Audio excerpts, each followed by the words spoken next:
Hi everyone, in front of me I've got OPPO Find X5 Lite, and let me share with you how to enable OTG connection on this device.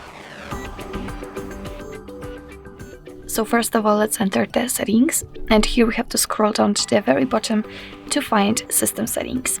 Now let's scroll down again to the very bottom, and in this last section we've got the OTG connection option, which is currently of course turned off.